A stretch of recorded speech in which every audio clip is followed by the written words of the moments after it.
시청자 여러분 안녕하십니까? VOA 뉴스투데이 시작합니다. 북한이 채취한 대량의 중설토가 중국으로 수출되는 정황이 잇따라 포착되고 있습니다. 북한의 모래 수출은 모든 광물 수출을 금지한 유엔 안보리 결의 위반 사안인데 이런 내용이 곧 공개되는 유엔 대북제재위원회 보고서에도 포함될 것으로 알려졌습니다. 첫 소식 지다겸 기자가 보도합니다. 지난해 5월 중국 상하이 인근 항구입니다. VOA가 입수한 영상으로 북한이 채취한 대량의 준설토가 바지선을 통해 중국으로 수출되는 장면입니다. 북한의 모래 수출은 모든 광물에 대한 수출을 전면 금지한 유엔 안전보장이사의 결의 2397호 위반인데 이런 제재 위반 정황이 연이어 제기되고 있습니다. 미국 민간단체 선진국방연구센터는 3일 발표한 보고서에서 작년 3월과 8월 사이 수백 척의 선박이 중국 수역에서 출발해 북한의 해주만에서 모래를 준설하고 이를 다시 중국으로 운반했다고 밝혔습니다. 또 선박의 위치 정보를 수집할 수 있는 선박 자동 식별 시스템을 기반으로 분석한 결과 279척의 선박이 해주만에서 준설 활동에 참여했다고 지적했습니다. 다만 실제로 모래 채취에 참여한 선박은 더 많을 것으로 예상하며 이 같은 선박의 움직임이 매우 흥미롭다고 센터 측은 설명했습니다. Between March and August of 2019, C4DS observed a large number of vessels that traveled from Chinese waters to Haeju Bay, North Korea, to engage in what appeared to be large-scale sand dredging operations. 연구센터 측은 이어 모래 채취 과정에서 중국과 북한 양국 간의 협력 가능성도 제기했습니다. Be present in Haeju Bay in North Korean waters to dredge up sand likely will require some kind of approval by the North Korean authorities. 보고서는 선박 등록국 등의 정보를 표식하는 해상 이동 업무 식별 부호를 보았을 때 모래 준설에 참여한 선박의 96% 이상이 중국 등록 선박이라고 밝혔습니다. 북한은 1990년대부터 모래를 수출해왔고 1991년부터 2017년 사이에는 일본, 한국, 대만, 중국, 러시아 등 주변국이 주기적으로 북한으로부터 모래를 수입해왔습니다.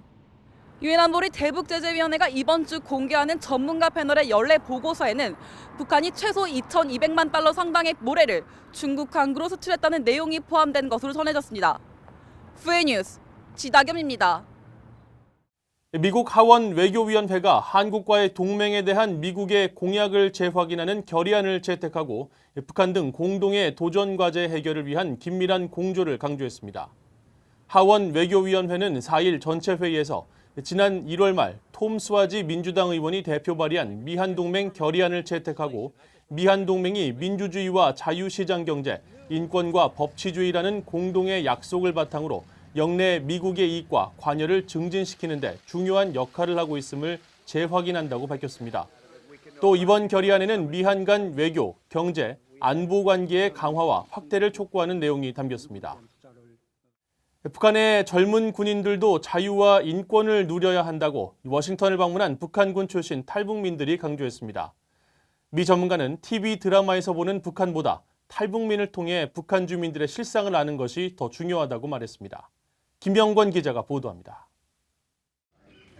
워싱턴의 민간단체인 허드슨 연구소가 4일 북한군 출신 탈북민들을 초청해 자유를 향한 불시착이란 제목으로 토론회를 열었습니다. 최근 북한군 장교와 한국 재벌가 여성의 사랑 이야기를 그려 인기를 끌었던 한국의 TV 드라마 사랑의 불시착의 차관에 열린 이날 토론회에서 참석자들은 자유와 인권의 중요성을 강조했습니다. 몇 해 전 총상을 입고 판문점 공동경비구역을 통해 망명해 세계적으로 주목을 받았던 오 씨는 오직 자유를 누리기 위해 목숨을 걸고 사선을 넘었다고 말했습니다. 제가 이제 5발씩 맞으면서 그것도 이제 대한민국으로 기순하게 된 이유는 그 자유 두 글자 때문에 이제 기순을 하게 됐고요. 그 자유가 저한테는 너무도 소중했고 오 씨는 상류층 부모 덕분에 북한에서 풍족하게 자랐다며 개성에서 자라고 군복무를 하면서 한류와 개성공단, 해외 관광객들을 통해 자유를 동경하게 됐다고 말했습니다. 한국은 24개월, 이제 12개월 이제 군복무고 저 같은 경우는 18년차 군복무 이제 하다 왔는데 그런 이제 어떻게 봤을 때는 젊음의 이제 자유도 보장이 사실 안 된다고 생각을 합니다.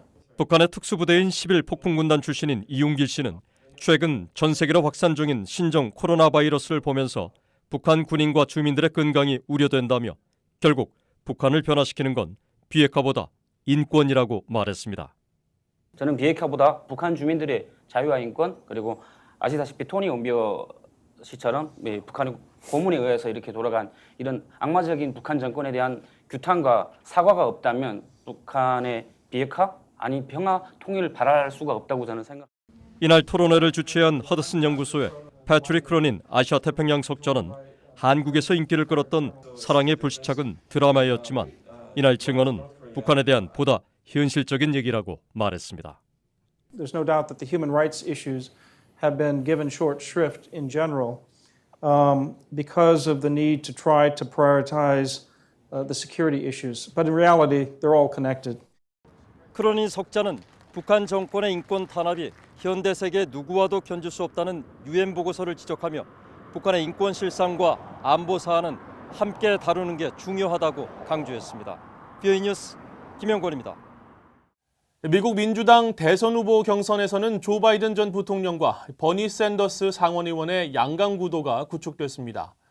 두 후보 모두 북한 핵 문제 해결에서 외교적 해법을 강조하고 있는데 정상회담 등 세부적 사안에서는 온도 차이를 보이고 있습니다. 오택성 기자가 두 후보의 대북 기조를 살펴봤습니다. 14개 주에서 동시에 경선이 열린 슈퍼 화요일. 이날의 승자는 10개 주에서 1위를 차지한 조 바이든 전 부통령이었습니다. So I'm here to report we are very much alive. This campaign will send Donald Trump packing. 캘리포니아 등 4개 주에서 승리해 2위를 차지한 버니 샌더스 상원의원도 자신이 트럼프 대통령을 이길 적임자라고 강조했습니다. And we are going to defeat the most dangerous president in the history of this country. 이날 나란히 1위와 2위를 차지한 바이든 전 부통령과 샌더스 상원의원은 민주당 대선 후보의 양강 구도를 구축했습니다. 두 후보의 대북 관련 발언을 살펴보면 모두 외교적 해법을 강조하고 있습니다. 특히 김정은 위원장과 만날 의향이 있다고 밝혔는데 바이든 전 부통령은 북한이 일정한 조건을 충족할 경우를 전제로 내세운 반면 샌더스 의원은 조건 없이 직접 만나겠다고 밝혔습니다. I mean, I've criticized Trump for everything under the world, under the sun. But meeting with people who are antagonistic is to me not a bad thing to do. 샌더스 상원의원은 다만 트럼프 대통령은 준비가 되지 않은 상태에서 김정은 위원장과 만났다면서 회담에 성공하기 위해 필요한 종류의 외교적인 일을 하지 않았다고 지적했습니다. 샌더스 의원은 지난달 뉴욕타임즈 신문의 설문조사에서는 북한의 핵 개발 동결을 대가로 점진적으로 대북 제재를 해제할 것이냐는 질문에 그렇게 할 것이라고 답했습니다. 바이든 전 부통령은 지난해 9월 워싱턴 포스트 신문이 실시한 설문조사에 응하면서 대통령이 된다면 협상가들에게 힘을 실어줄 것이라고 말했습니다. 나아가 동맹국들 그리고 중국 등 다른 나라들과 함께 지속적이고 조율된 노력을 할 것이라며 트럼프 대통령의 탑다운식 방식이 아닌 실무 협상과 다자조율을 강조했습니다.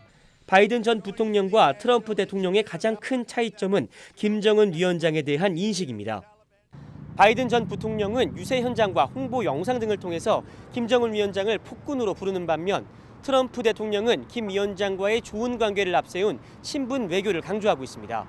VOA 뉴스 오택성입니다. 북한이 올해도 세계에서 가장 자유가 없는 나라 가운데 하나로 지목됐습니다. 워싱턴에 본부를 둔 국제인권감시단체 프리덤 하우스는 4일 발표한 2020 세계 자유보고서에서 북한을 세계 최악의 국가 가운데 하나로 꼽았습니다. 북한은 정치적 자유와 시민적 자유 측면에서 100점 만점에 3점을 받는 데 그쳤는데 40년 넘게 이 단체가 꼽는 최악의 국가에서 벗어나지 못하고 있습니다. 프리덤 하우스의 에이미 슬리포위츠 선임연구원은 4일 VOA에 북한이 올해도 최하위에 머문 것은 북한이 전체주의적 독재국가로 남아있기 때문이라면서 북한에서는 주민들의 권리에 대한 중대하고 조직적인 침해가 광범위하게 이루어지고 있다고 지적했습니다. 국제원자력기구 IAEA 라파엘 그로시 사무총장과 에마니엘 마크롱 프랑스 대통령이 만나 북한 핵 문제 등을 논의한 것으로 전해졌습니다.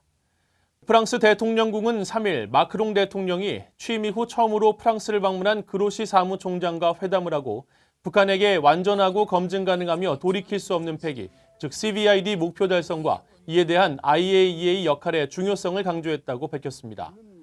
또 두 사람은 핵 확산 금지 조약 NPT의 권한을 강화하는 방안에 대해 논의했으며 NPT가 핵의 평화적 이용에 따른 혜택을 제공하면서도 핵 확산을 막을 수 있는 유일한 조약이라는 데 뜻을 같이 했다고 프랑스 측은 설명했습니다. 이상으로 VOA 뉴스투데이를 마칩니다. 시청해주신 여러분 고맙습니다.